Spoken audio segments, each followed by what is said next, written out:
I was assaulted sexually. I felt unattended to mentally and emotionally because mommy wasn't around, daddy was totally absent. Initially, I didn't tell anyone about it. There was nobody to talk to. You can't talk to mama. You can't talk to papa about such a thing. Papa was a priest. We were all being brought up in a Christian home. I knew something was wrong. I knew it wasn't right, but I didn't understand how bad it was. Yes.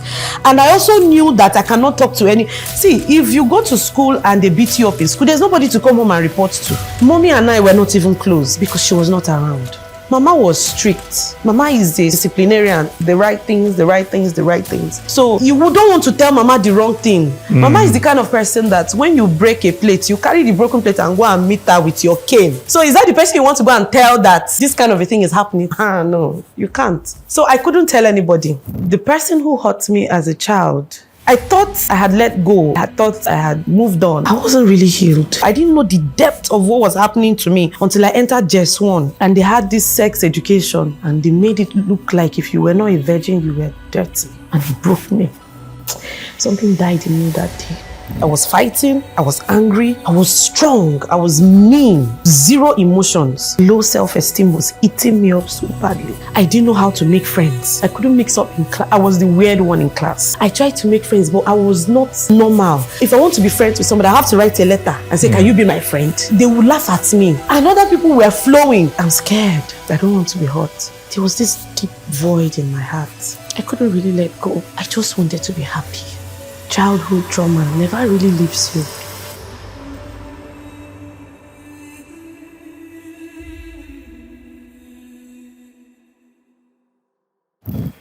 The story we are about to listen to today, how serious is it to you?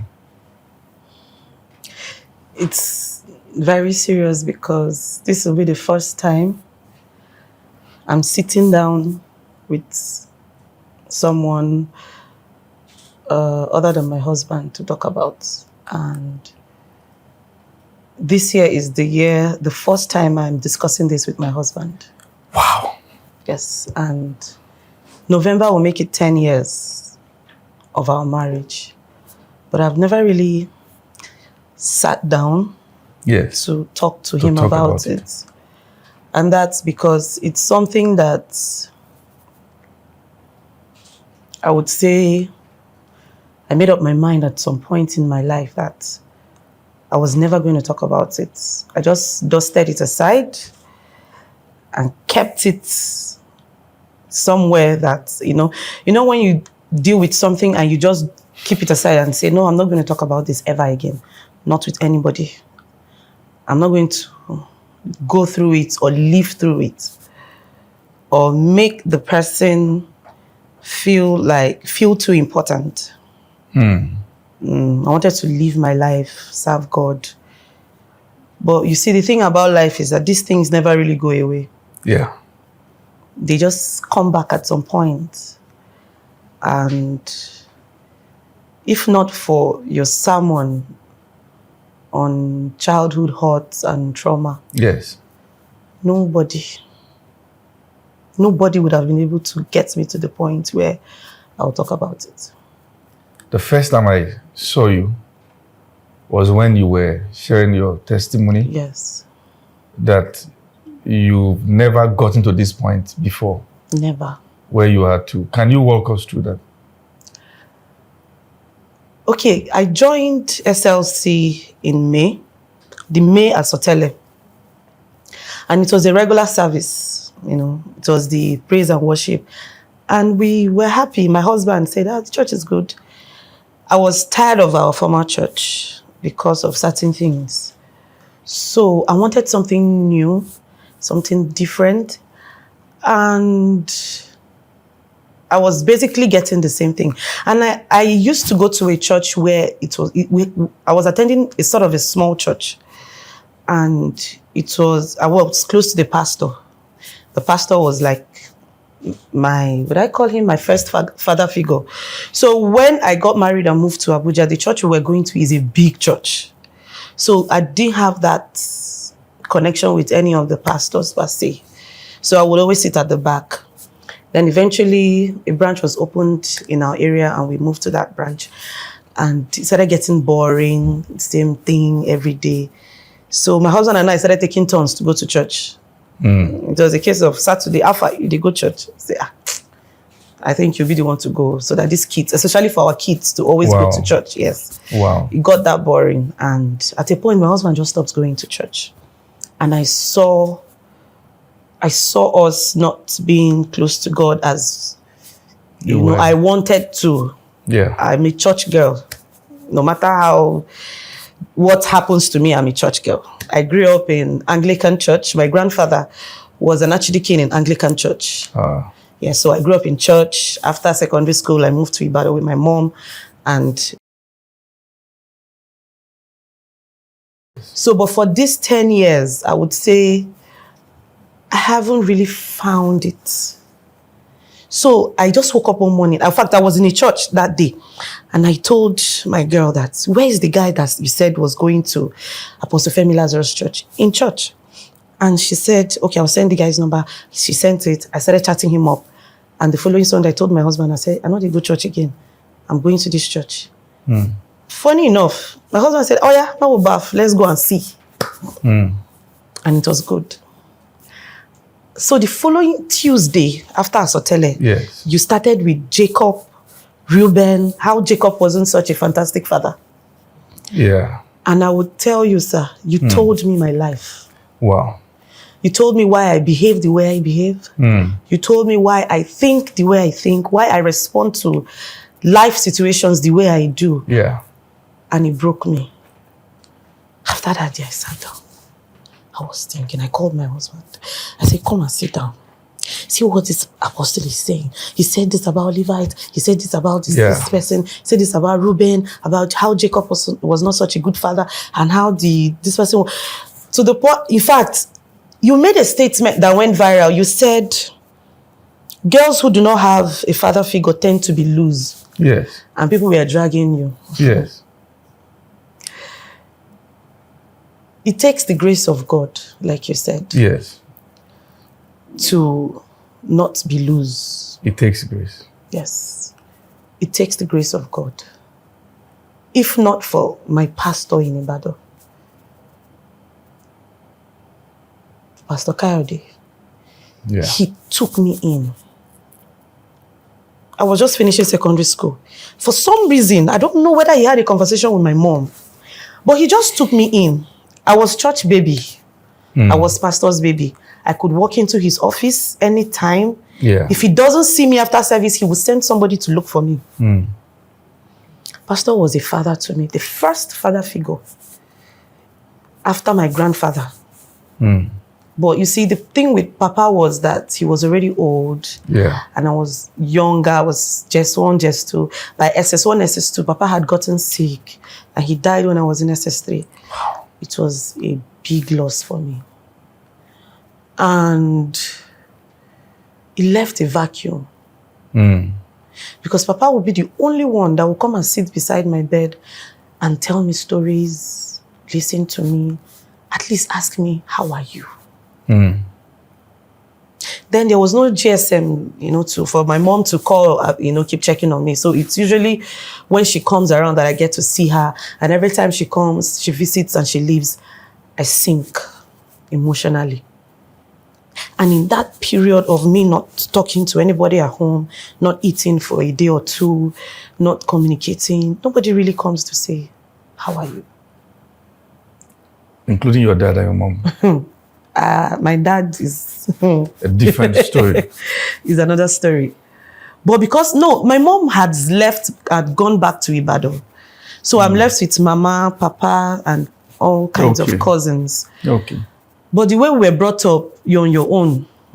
It's an on your own kind of upbringing. So nobody really comes to ask. And I feel I heard gossips and they felt that I was being dramatic. I was just looking for attention.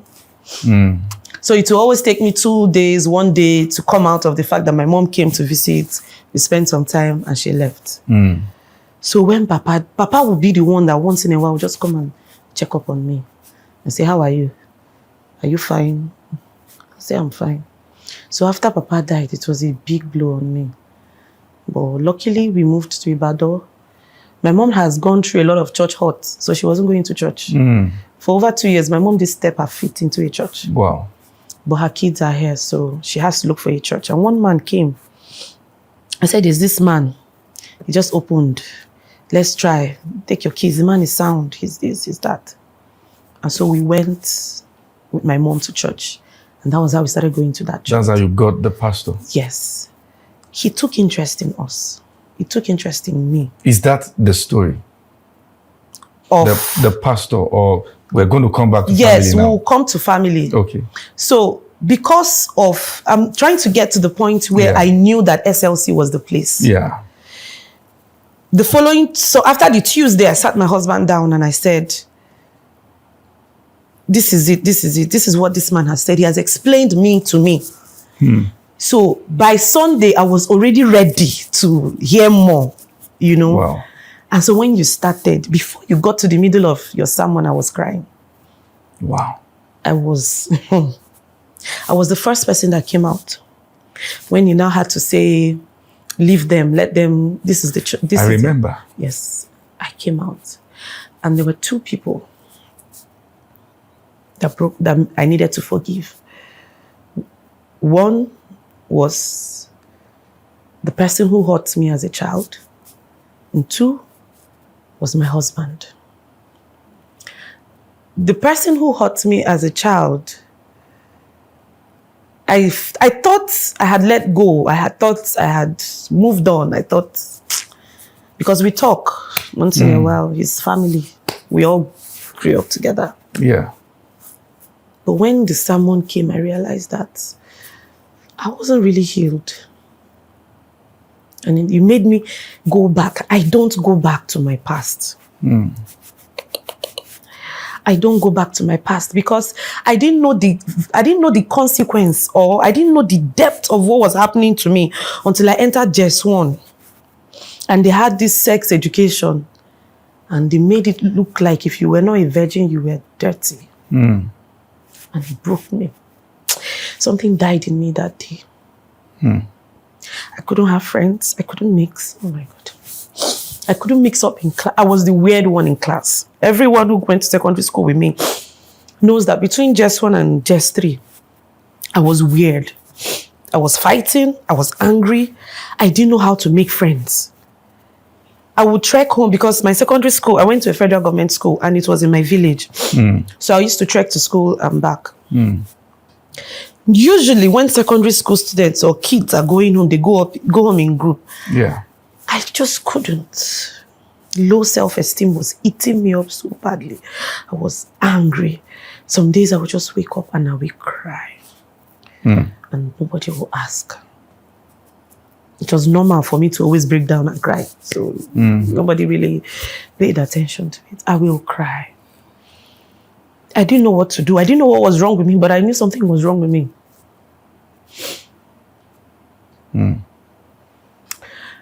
And when that sermon came, I went back to those days when I felt alone. I felt misunderstood, unattended to.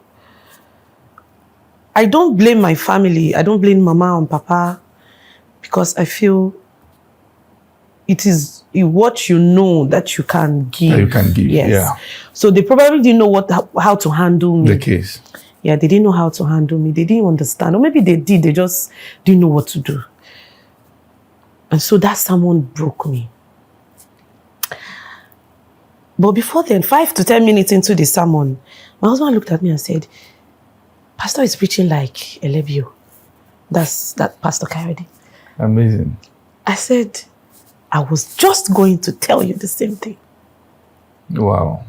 So that day, it was it. I was home. Mentally, I was home. Wow. Spiritually, I was home. If emotionally, really, I was home. Because you teach, I wouldn't say exactly. And he told me that both of you know. My husband was arguing with me. He said, 2 of you must know each other. I said, they don't know each other. I'm hearing his name for the first time. I told him. He said, hey, are you sure? I said, yes. He says, preaches exactly like Pastor Kayode Elebio. And so I knew That was how I got to the point where I addressed it. And my husband, till today, does not understand what I'm going through. He's from father, mother, sisters, brother. He's the only son. He's from a good home.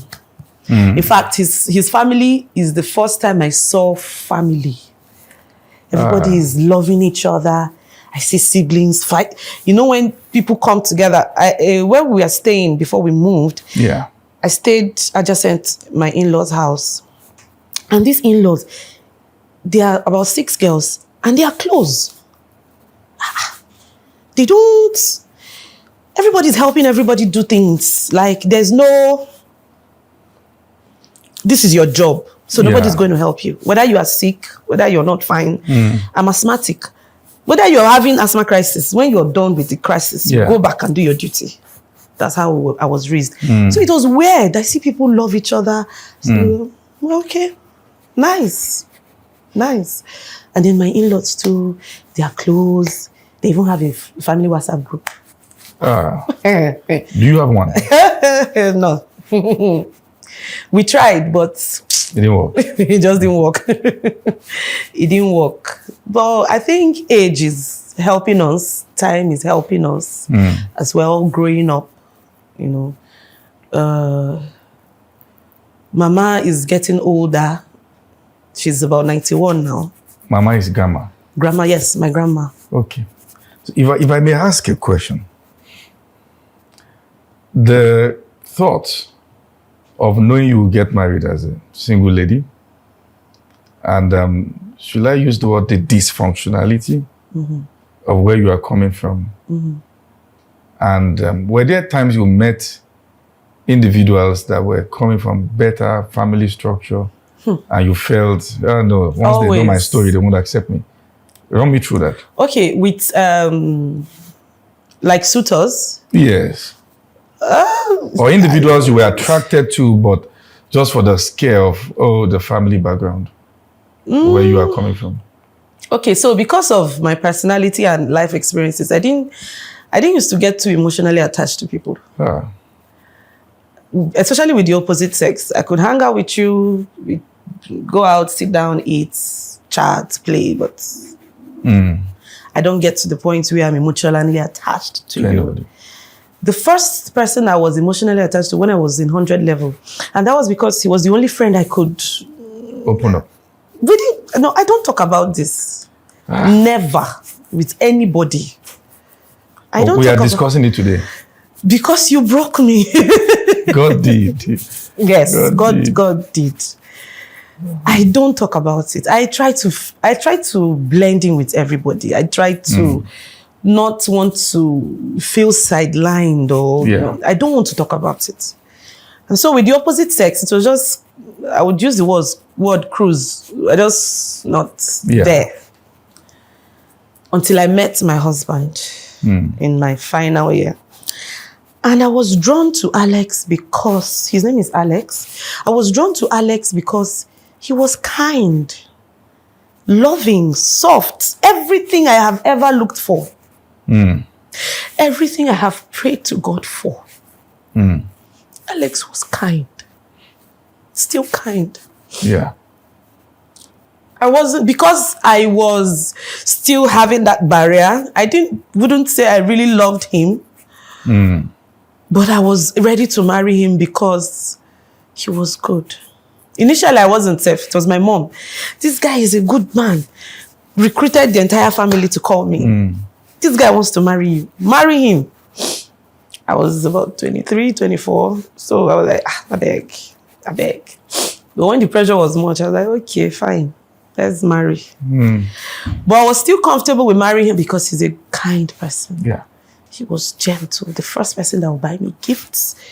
First person that would check up on. He would check up on me to the point where I'm like, Oga, don't call me. Just shift. When people get too close to me, I don't know.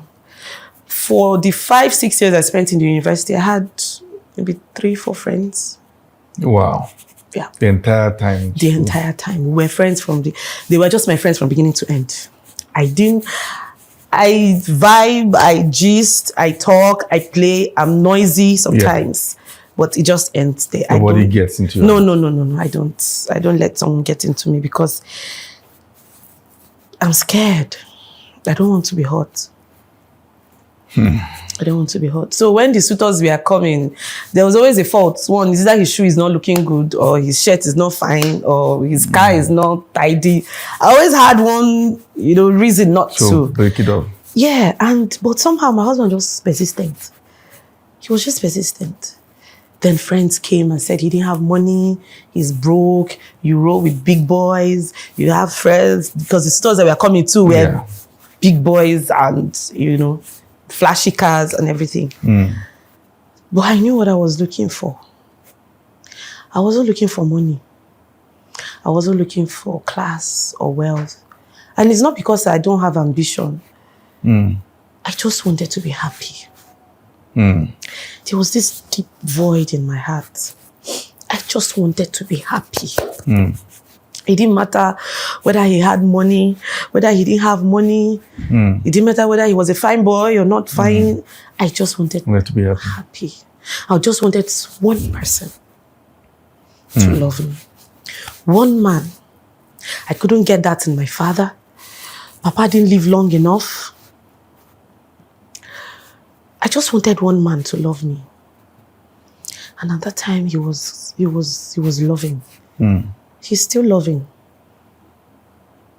So that was how I got to the point where, I got married to him. And like I said earlier on, that day, the two people I had in mind for forgiveness was my husband and the person that hurt me as a child. And the reason I mentioned my husband is, I feel like he didn't understand well enough. And so he started falling short in certain areas. And he comes from a very good home. So he doesn't understand all of these things I'm talking about.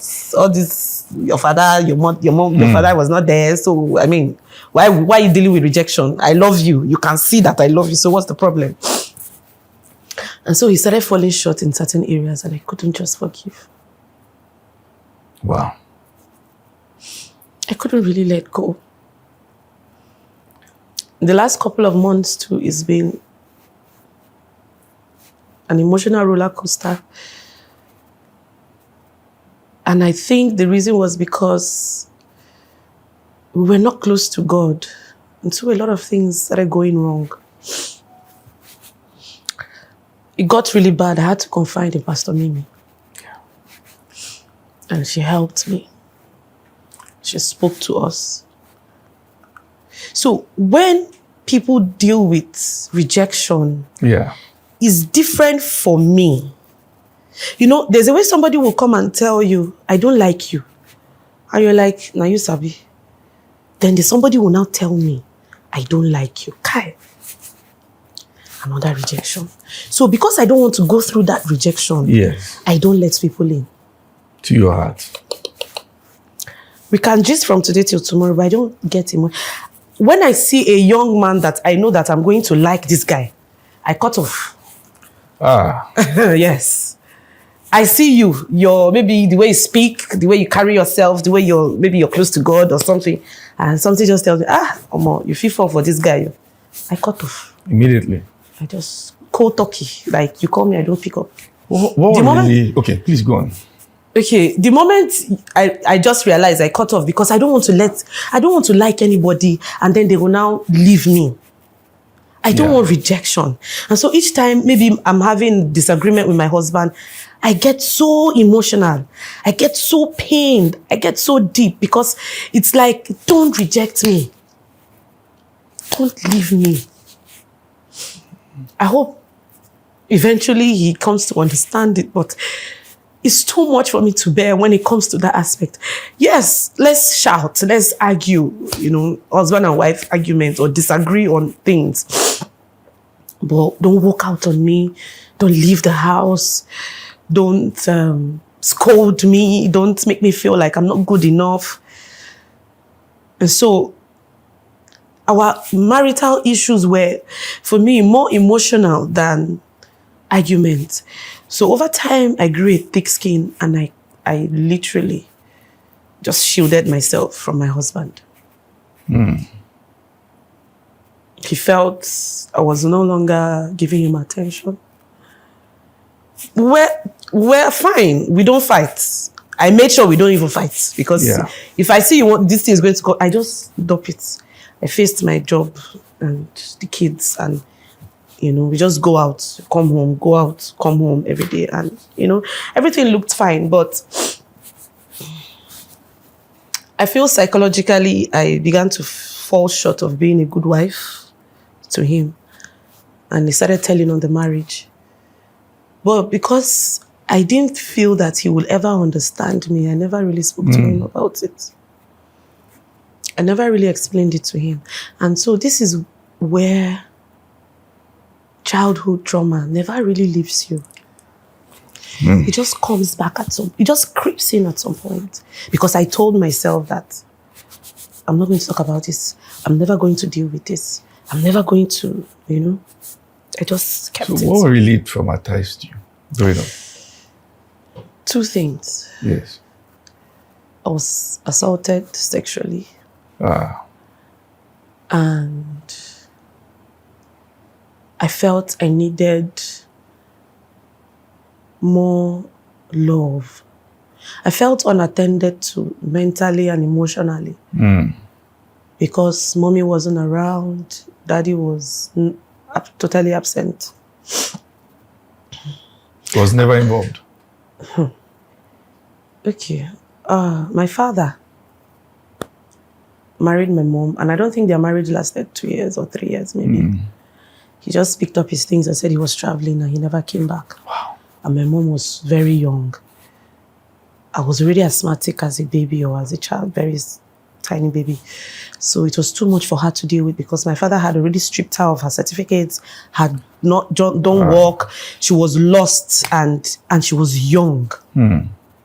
So the best thing she could do was to bring me to her own parents, which are my grandparents, and at least find herself again.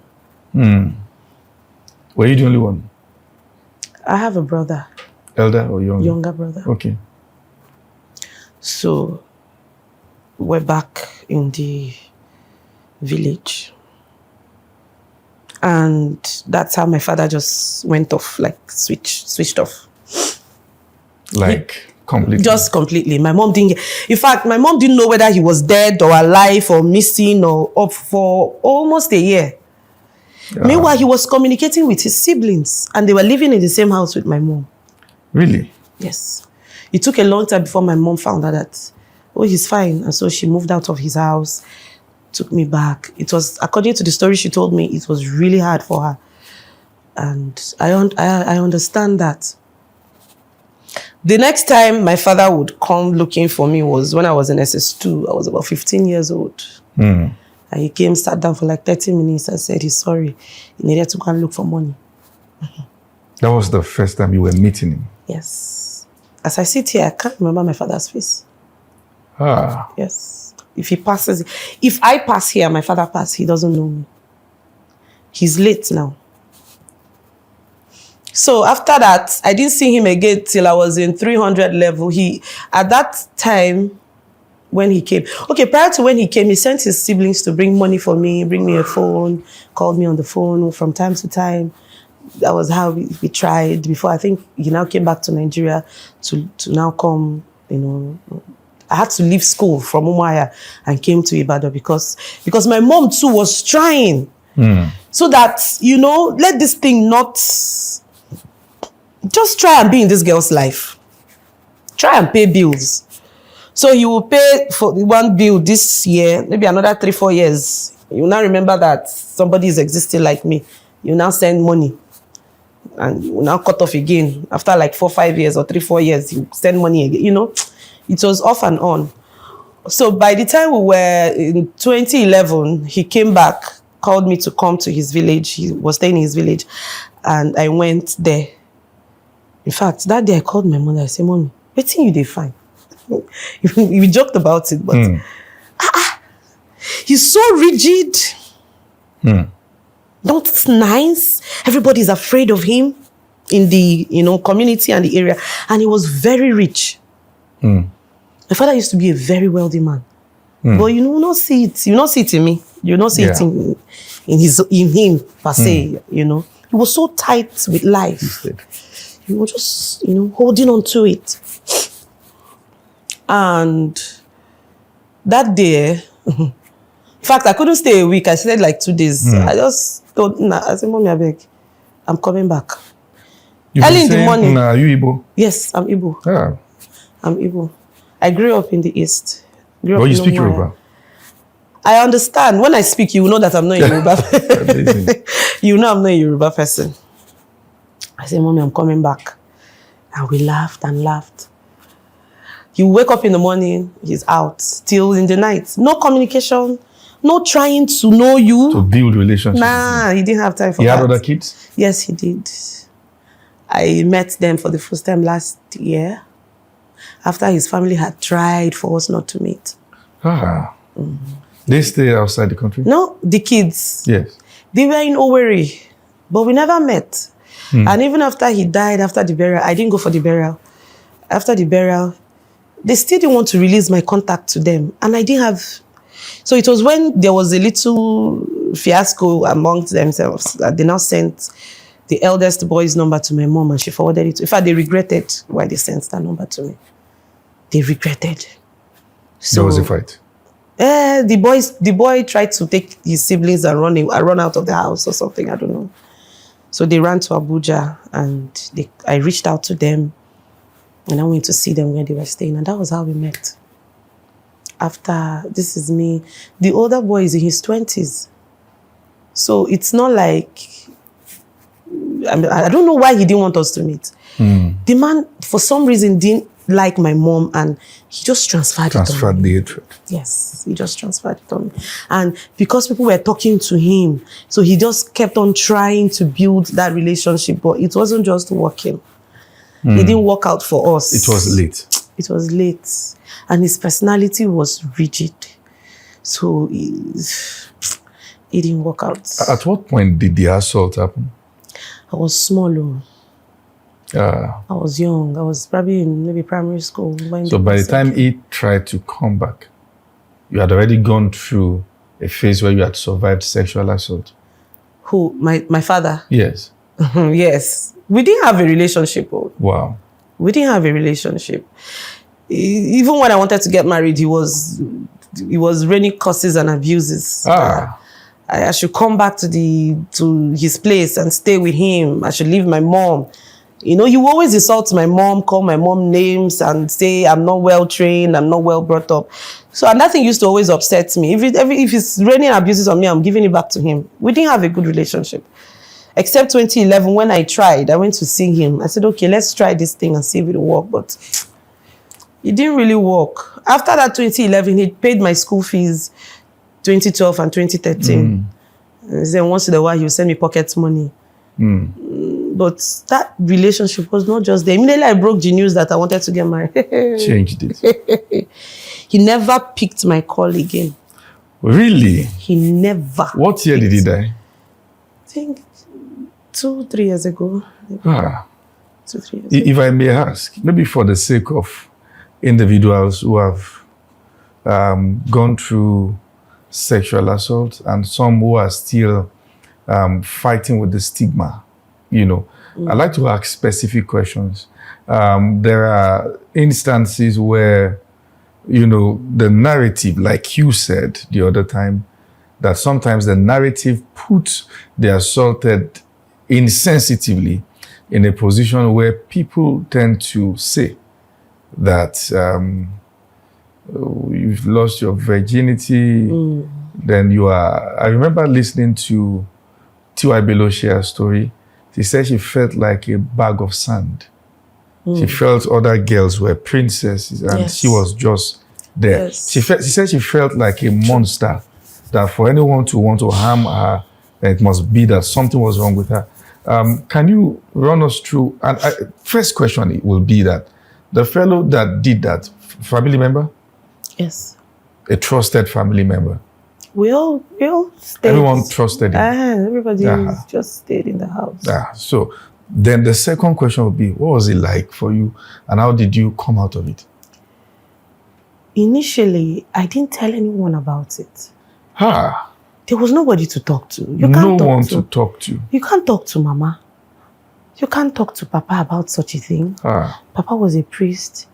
We were all being brought up in a Christian home. Yeah. You know your morals, you know the right thing and the wrong thing. I knew something was wrong. I knew it wasn't right, but I didn't understand how bad it was. Yes. And I also knew that I cannot talk to any... See, if you go to school and they beat you up in school, there's nobody to come home and report to. So it was like a life where you had people, but you were alone. Yes, exactly.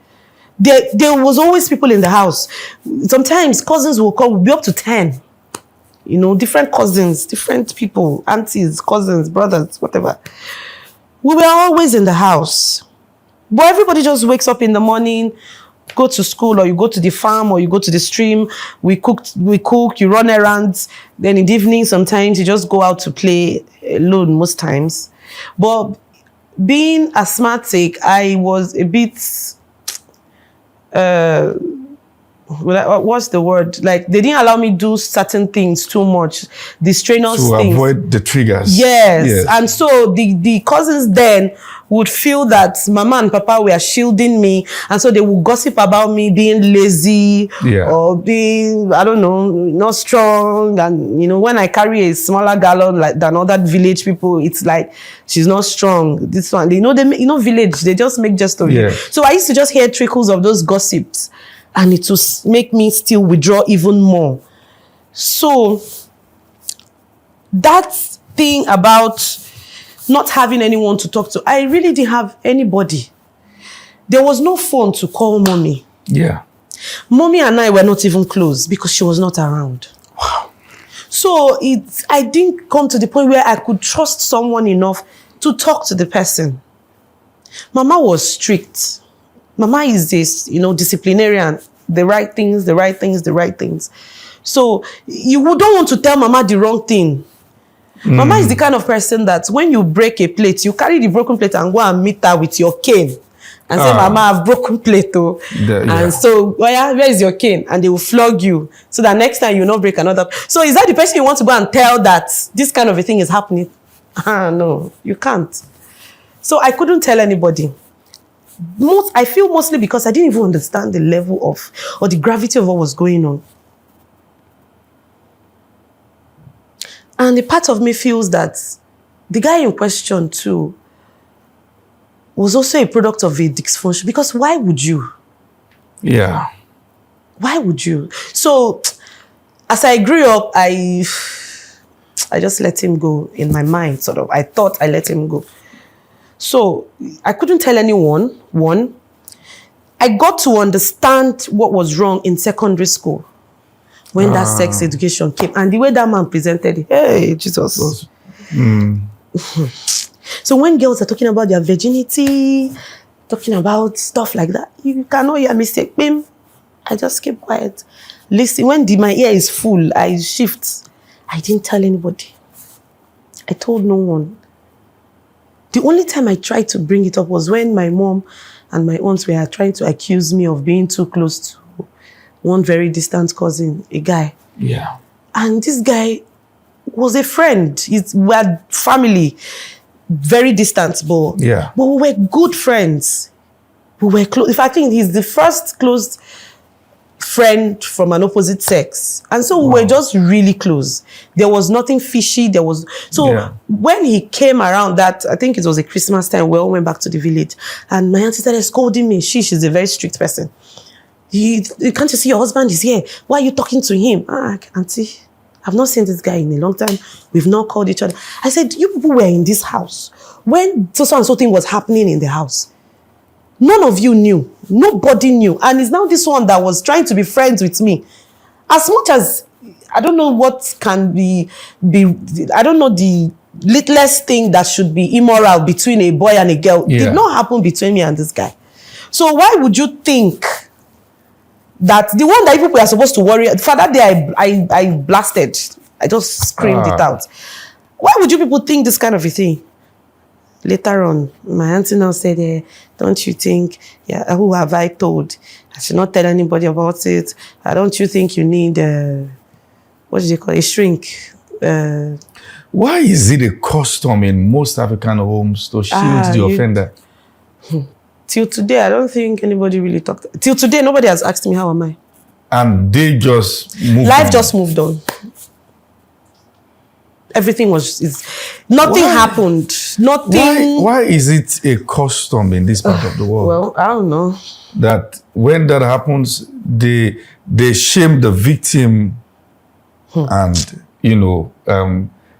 kind of cover for the offender. They just cover the offense so that it doesn't because the stigma around sexual violence, that's the word I'm going to use now, is too much for one person to bear. I'll just thank God for one thing. I was young.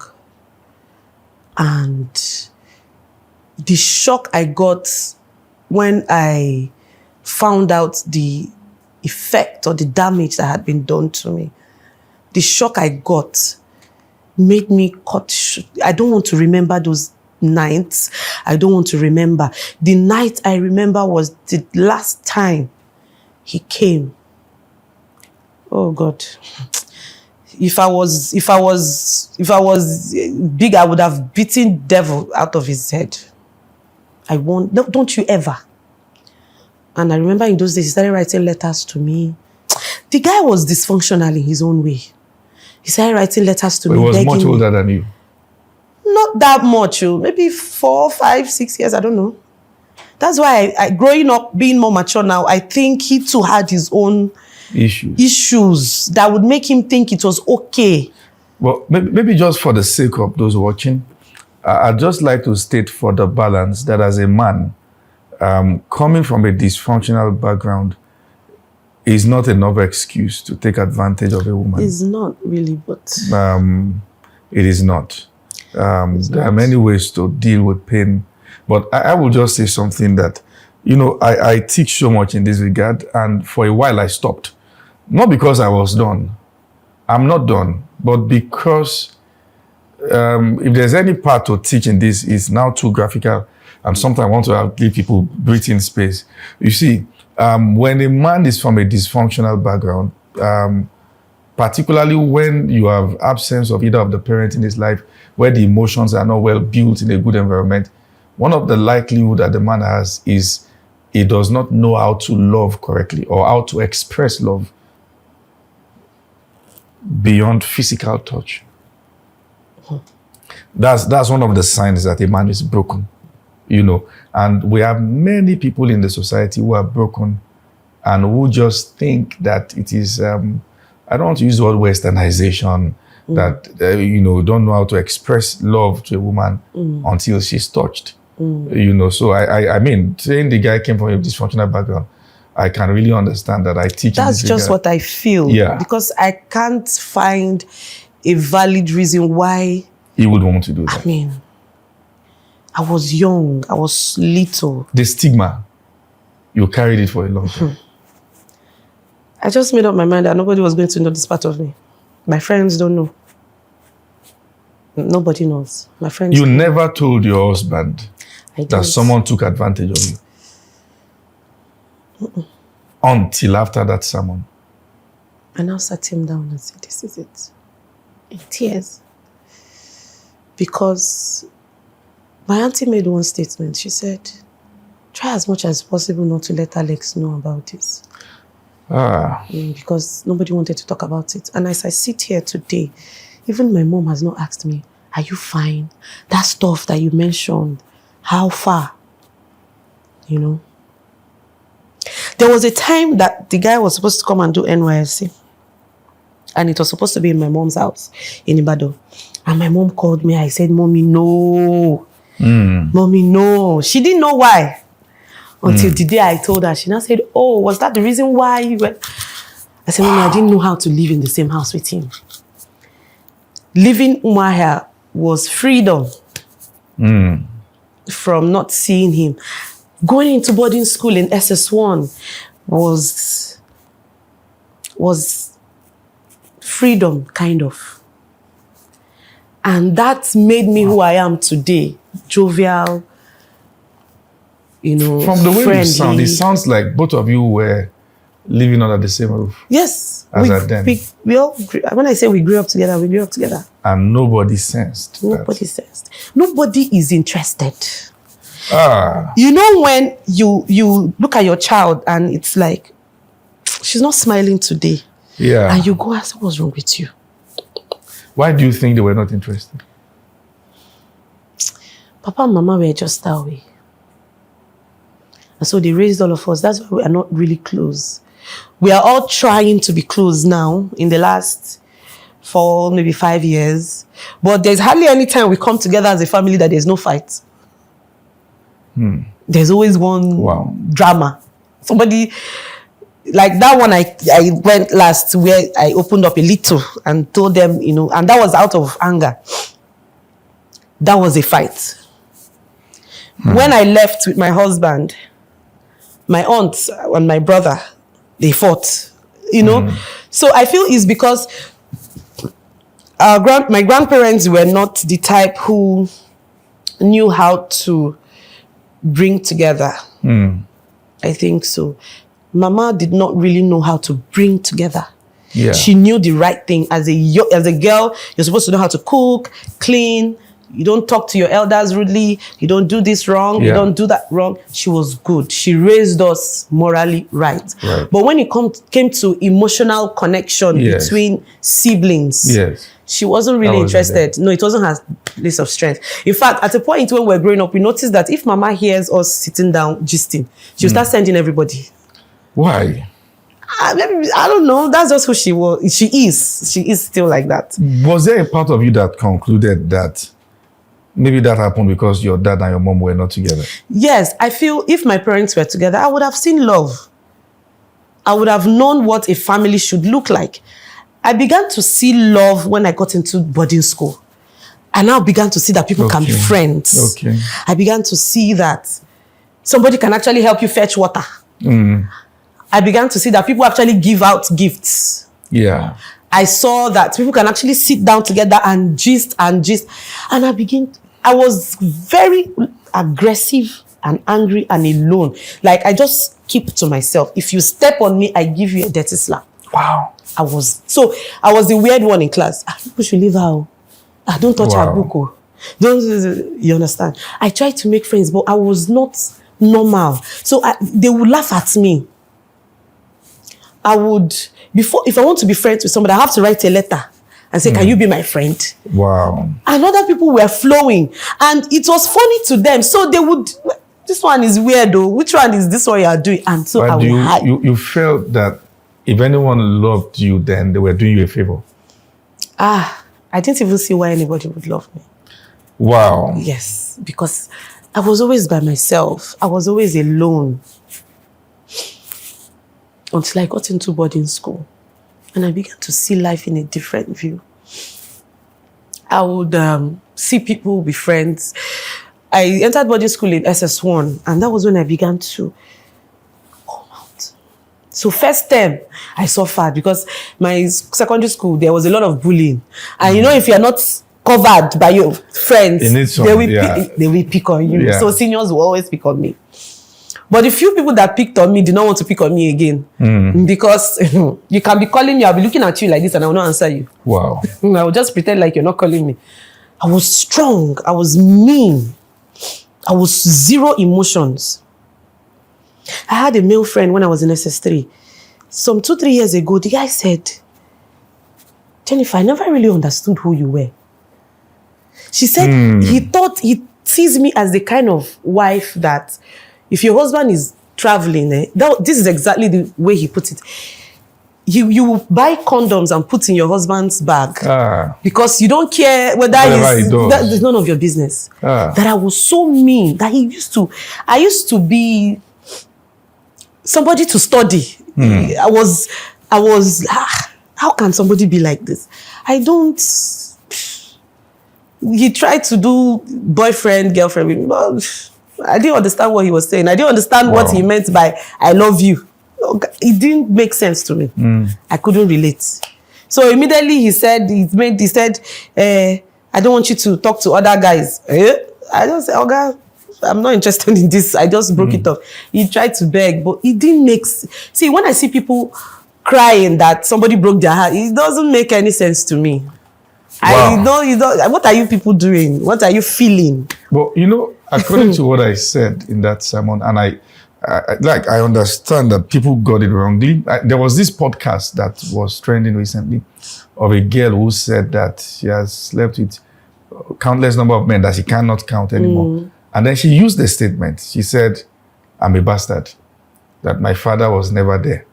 And while I was making that teaching, I remember saying that, you see, the father is the one who helps the girl child develop that healthy emotion and give her a sense of value and worth by bonding with the girl child. When that space is missing, there is the likelihood of something called being addicted to love, where the fellow begins to feel that anybody who loves me is doing me a favor. And so there comes also the fear. But there are two ways people react to that. One is that I cannot afford you coming into my life and leaving. So you better not even come in.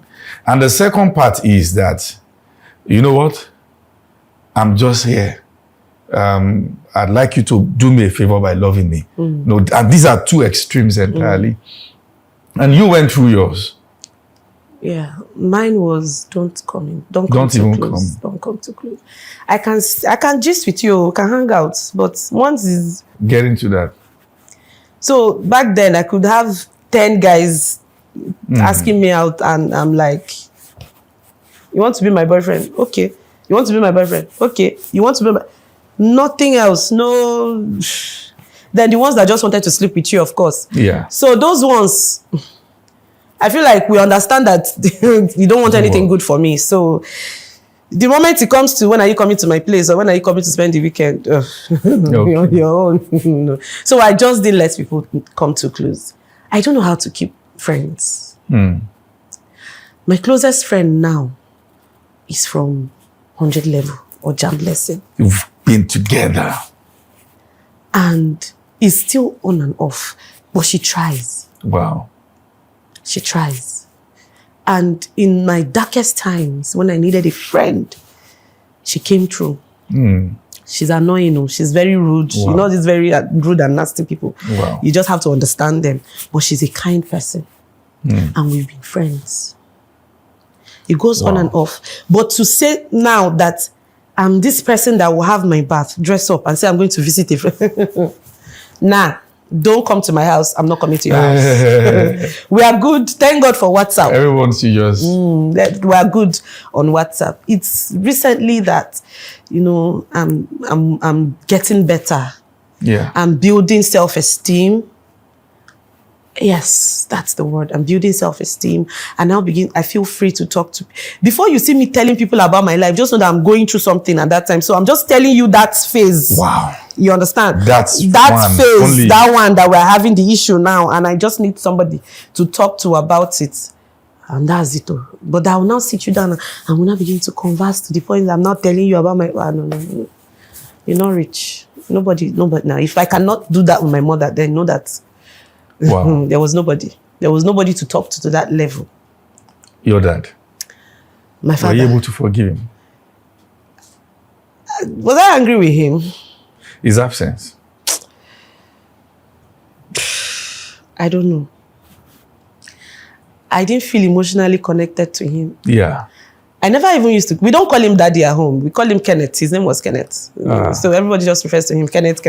You think the Kenneth is some random person, but that's my father we're talking about. So it's normal, Kenneth. I didn't have an emotional attachment to him. What I wished for, what I still wish for, I know it's not going to be possible, but my biggest wish in life is to have a father love. That thing... the way I see my husband love girls, I wish somebody loved me that way. I wish somebody at some point in time would come home and I will be happy. Yeah. You know, during my visiting days in secondary, boarding school changed me. In fact, by the time I got to third term SS1 and SS2, my name was always on the list of noisemakers. Wow. From a coven covered to... And that's because I met a friend. I had one friend that cared. It was weird, but it was nice.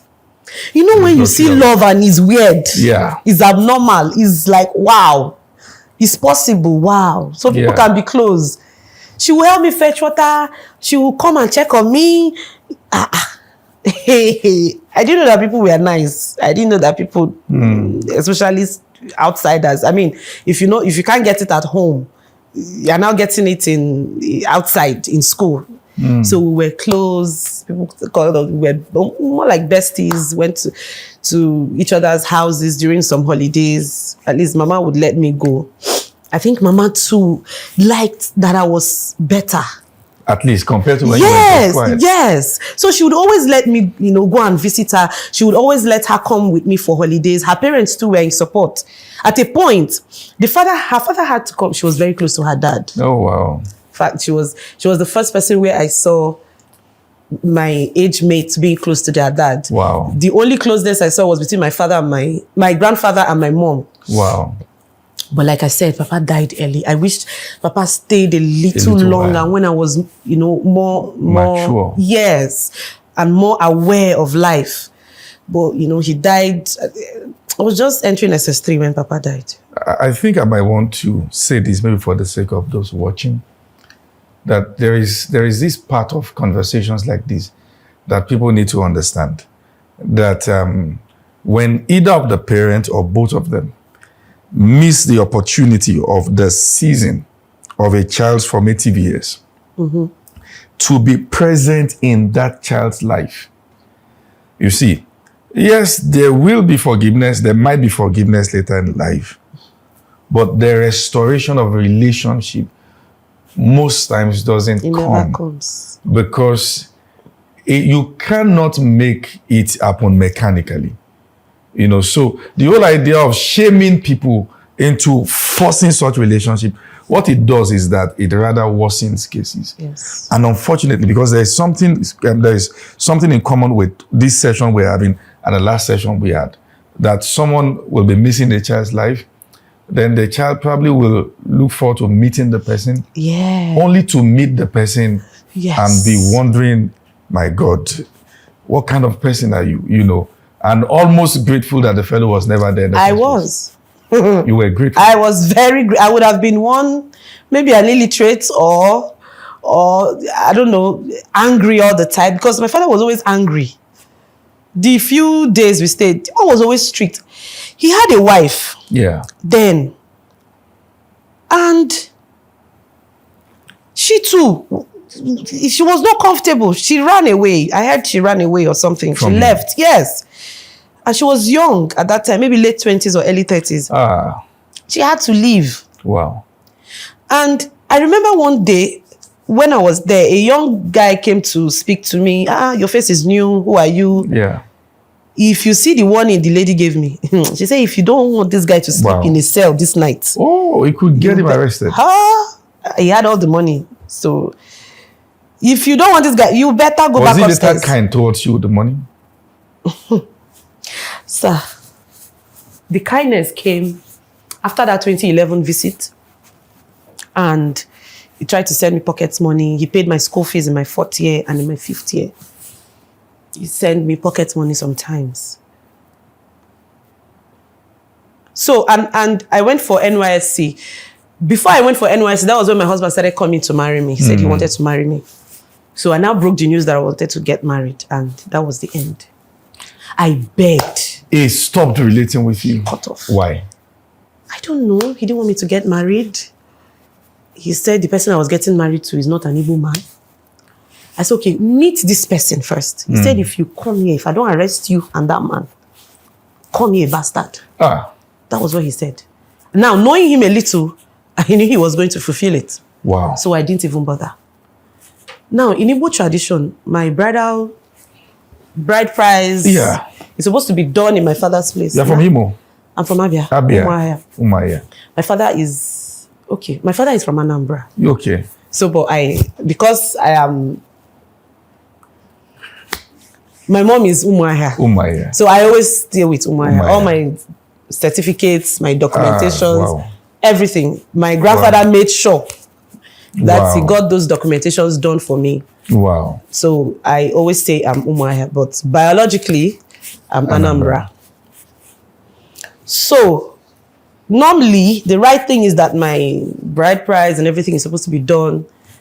When I took my husband to the eldest brother, because all his siblings are in Ibadan. Wow. Yes. So when I took him to the eldest brother to say, this person wants to marry me and all that, he said he cannot get involved though. He said he cannot get involved though. He called my father. My father, I just heard him screaming. Shouted and shouted and shouted and shouted. He said, his hands are up. Now my father is alive. So how did you pass through that phase? I went back home to my home, Umuahia. Yes. And I spoke to an uncle that somebody wants to marry me, Alpha. He said, have you informed your father? He said, yes. What did he say? I said, this is what he said. You're sure he's not interested? I dialed my father's number in front of him. He didn't pick up. Hey. I said, this is how it has been. He doesn't pick my calls. I showed him the messages that, look, this is the messages I've been sending to beg him to at least let us come and see you. Wow. Get to know this person first. He refused. He said, we raised you. I grew up in the village, like Papa's house in the village.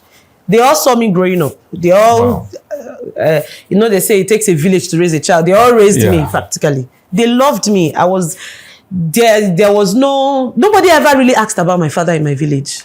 Or never pointed hands to say her father or no her father or she's not actually from here. There was no segregation. There was all acceptance from my mother's place. Wow. So, yes, in Umuahia. Nobody, till today, nobody remembers that.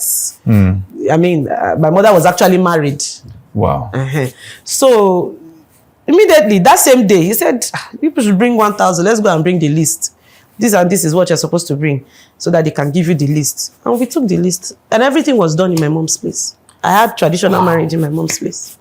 Wow. All the list, all the payments. He was alive when you were getting married. Did he come? So he's like, you're not understanding what I'm saying. I just wanted to ask that for the sake of those. He's not interested. After you got married, did he ever bless the marriage?